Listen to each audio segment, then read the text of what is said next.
सालों पहले गुजरात के तट पर एक पुरानी मछुआरों की बस्ती थी। वहां के लोग कहते थे कि समुद्र के भीतर एक सोने की नगरी है, जहां अब भी मंदिरों की घंटियां बजती है और रात के सन्नाटे में शंख की आवाज गूंजती है। कहते हैं वह नगरी भगवान श्री कृष्ण की द्वारका थी, जो एक रात में समुद्र में समा गई। एक दिन पुरातत्व विभाग की एक टीम वहां गोताखोरी करने पहुंची। वैज्ञानिकों ने सोचा यह सिर्फ एक किंवदंती है, पर जब वे नीचे उतरे तो उन्होंने देखा पत्थर की सीढ़ियां, विशाल स्तंभ और मूर्तियां जो समुद्री काई से ढकी हुई थी। सबसे अजीब बात यह थी कि वहां एक घंटी थी जो पानी के नीचे होने के बावजूद कभी कभी टन टन की आवाज करती थी। रात को जब वे शिविर में लौटे तो एक बुजुर्ग मछुआरा आया। उसने कहा, बाबूजी, वहां मत जाना, समुद्र अपनी चीजें वापस ले लेता है। वैज्ञानिकों ने उसकी बात पर हंसी उड़ाई, लेकिन अगली सुबह 3 गोताखोरों में से एक रहस्यमय तरीके से गायब हो गया। सिर्फ उसका कैमरा मिला और उस कैमरे में आखिरी तस्वीर में दिख रही थी एक चमकती हुई मूर्ति, जिसकी आंखें मानो कैमरे की ओर देख रही थी। आज तक वह गोताखोर नहीं मिला और कहा जाता है कि जो भी उस मंदिर की घंटी सुनता है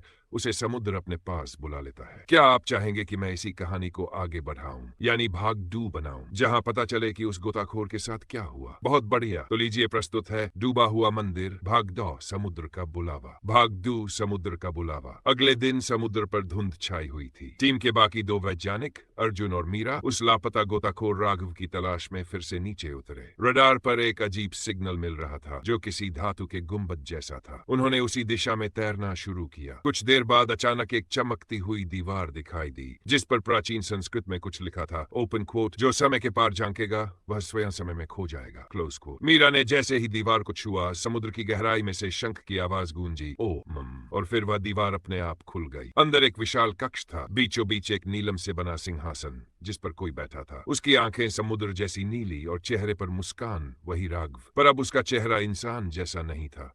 उसकी त्वचा पर सीपियां जमी थी और उसकी आंखें बिना पलक झपकाए उन्हें देख रही थीं। उसने धीमी आवाज में कहा, द्वारका वापस लौट आई है, यहाँ समय रुक गया है, तुम लोग अब बाहर नहीं जा सकते। अर्जुन डर से पीछे हटा, लेकिन मीरा ने देखा दीवार धीरे धीरे फिर बंद हो रही थी। उसने जैसे तैसे एक लाल रोशनी वाला क्रिस्टल उठाया जो सिंहासन के पास रखा था, और दोनों किसी तरह बाहर निकल आए। जब वे सतह पर पहुंचे, समुद्र शांत था, लेकिन उनके जहाज के पास किसी ने गीले हाथों से ई लिखा हुआ था। अब सवाल यह है, मीरा के पास जो लाल क्रिस्टल था उसमें क्या रहस्य छिपा था? क्या वह द्वारका की ऊर्जा का स्रोत था, या भगवान कृष्ण का वरदान, या फिर उस श्राप की चाबी जिसने पूरी नगरी को डुबो दिया? क्या आप चाहेंगे कि मैं भाग 3 लिखूं, जहां उस लाल क्रिस्टल का रहस्य खुलता है? शानदार, तो आइए अब शुरू करते हैं अंतिम अध्याय, डूबा हुआ मंदिर, भाग 3, लाल क्रिस्टल का श्राप। भाग 3, लाल क्रिस्टल का श्राप।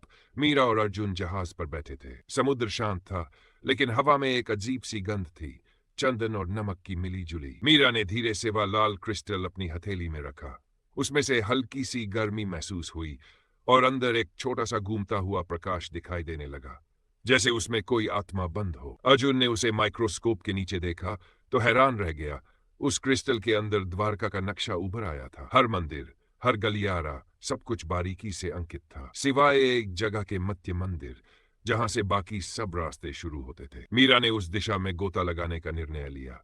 समुद्र की गहराई में उतरते ही पानी ठंडा होता गया, और जैसे ही वे नक्शे में बताई जगह पहुंचे, उन्होंने देखा नीचे एक सुनहरा द्वार था, जिस पर लिखा था, ओपन क्वोट, यहां समय नहीं चलता, जो प्रवेश करेगा उसका अतीत यहीं रह जाएगा। जैसे ही मीरा ने द्वार खोला, एक तेज लाल रोशनी फूटी और पानी में कंपन फैल गया। वह क्रिस्टल उसके हाथ से निकलकर हवा में तैरने लगा, और अचानक उसमें से राघव की आवाज आई, तुमने उसे जगा दिया है, अब द्वारका फिर उठेगी। अचानक समुद्र का तल हिलने लगा, रेत के नीचे से मंदिरों की चोटी बाहर आने लगी, घंटियां बजने लगीं और समुद्र का पानी चारों ओर घूमने लगा, जैसे हजारों सालों की नींद अब टूट रही हो। मीरा और अर्जुन किसी तरह ऊपर भागे। जब वे सतह पर पहुंचे तो उनके पीछे का समुद्र स्वर्णिम प्रकाश से चमक रहा था, और कुछ देर बाद सब गायब हो गया। फिर समुद्र वैसा ही शांत, मानो कुछ हुआ ही न हो। अगली सुबह जब वे तट पर लौटे, मीरा के बैग में वही लाल क्रिस्टल फिर से रखा मिला, लेकिन अब वह पारदर्शी था। उसके अंदर सिर्फ एक पंक्ति चमक रही थी, ओपन क्वोट, जब द्वारका फिर जागेगी, सत्य और समय एक हो जाएंगे, क्लोज क्वोट। और आज भी कभी कभी रात के सन्नाटे में समुद्र की लहरों के साथ घंटियों की आवाज सुनाई देती है। कहते हैं वह संकेत है कि द्वारका फिर लौटने वाली है।